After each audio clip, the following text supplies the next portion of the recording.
Assalamualaikum warahmatullahi wabarakatuh. Sebelumnya, perkenalkan saya Syaifuddin Galiananta dari mahasiswa Teknik Informatika Universitas Pelita Bangsa. Di sini saya akan menjelaskan tentang materi perkembangan teknologi komputer. Apa itu perkembangan teknologi komputer? Komputer telah mengalami perkembangan besar sejak awal kemunculannya dari mesin besar dan kaku. Kini komputer menjadi alat yang semakin ringkas, cepat, dan powerful. Perkembangan ini terus berlanjut membawa perubahan signifikan pada berbagai aspek kehidupan. Berikut adalah evolusi arsitektur komputer. Generasi pertama, komputer menggunakan tabung vakum yang besar dan membutuhkan banyak ruang serta energi yang besar. Generasi kedua, transistor menggantikan tabung vakum membuat komputer lebih kecil, lebih efisien, dan lebih andal. Dan yang generasi ketiga, sirkuit terintegrasi atau IC memungkinkan packing lebih banyak komponen dalam ruang yang lebih kecil. Komputasi kuantum untuk masa depan komputasi. Kecepatan komputasi mampu melakukan komputasi jauh lebih cepat daripada komputer digital biasa, membuka kemungkinan penyelesaian masalah kompleks yang tak terjangkau sebelumnya. Yang kedua, keamanan data.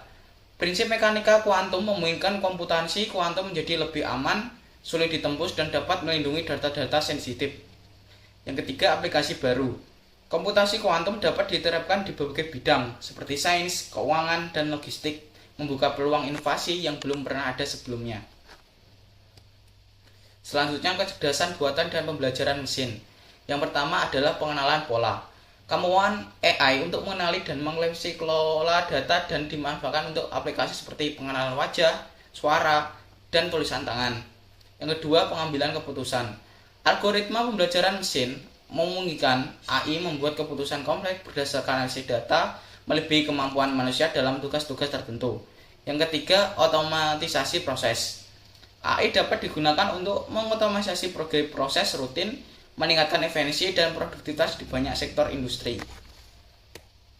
Selanjutnya adalah Internet of Things atau IoT dan komputasi awan. Yang pertama, konektivitas. IoT menghubungkan perangkat-perangkat dalam jaringan, memungkinkan pertukaran data dan pengendali jarak jauh. Yang dua, komputasi awan. Komputasi awan menyediakan daya komputasi, penyimpanan, dan layanan yang dapat diakses dari mana saja. Yang ketiga, analitik data. Kombinasi IoT dan komputasi awan menghasilkan aliran data yang besar dapat dianalisis untuk wawasan yang berharga. Yang keempat, efisiensi. Solusi IoT dan komputasi awan dapat meningkatkan efisiensi operasional di berbagai sektor industri. Selanjutnya ada komputasi tepi atau edge computing. Yang pertama adalah kecepatan. Memproses data dekat sumber, mengurangi latensi dan meningkatkan respon waktu. Yang kedua, efisiensi bandwidth. Mengurangi kebutuhan bandwidth dan memproses data di perangkat lokal. Selanjutnya ada keamanan, menjaga privasi data dengan memproses di perangkat, mengurangi risiko kebocoran, memungkinkan penanganan data yang lebih besar, dan komputasi di tepi jaringan. Itu adalah skalabilitas. Selanjutnya, pemrosesan data besar atau big data dan analitik. Yang pertama ada volume. Jumlah data yang sangat besar mencapai skala petabit atau gigabyte. Yang kedua adalah variasi.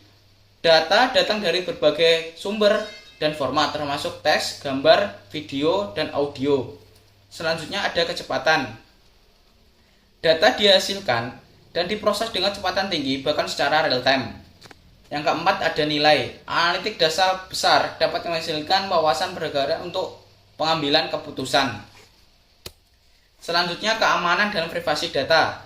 Yang pertama ada autentikasi, memastikan bahwa pengguna yang mengakses data adalah pihak yang sah. Yang kedua enkripsi, menyandingkan data sehingga tidak dapat dibaca oleh pihak yang tidak berwenang.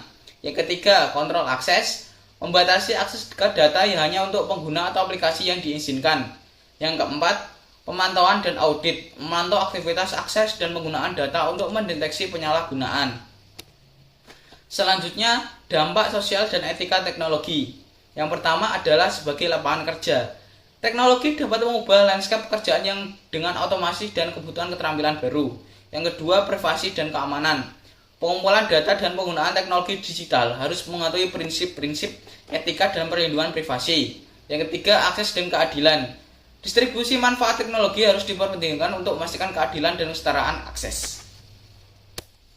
Selanjutnya adalah kesimpulan dan proyek di masa depan. Yang pertama ada kemajuan luar biasa. Teknologi komputer berkembang pesat membawa perubahan signifikan di berbagai bidang kehidupan. Yang kedua, tantangan dan peluang. Perkembangan teknologi menciptakan tantangan baru, tapi juga membuka peluang inovatif di masa depan.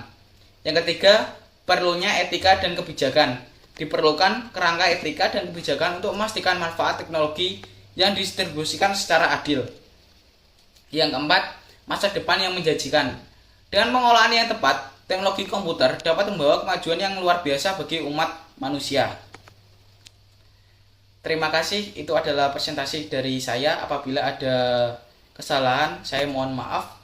Apabila teman-teman ingin bertanya, silahkan berkomentar di kolom komentar yang sudah disediakan. Terima kasih. Wassalamualaikum warahmatullahi wabarakatuh.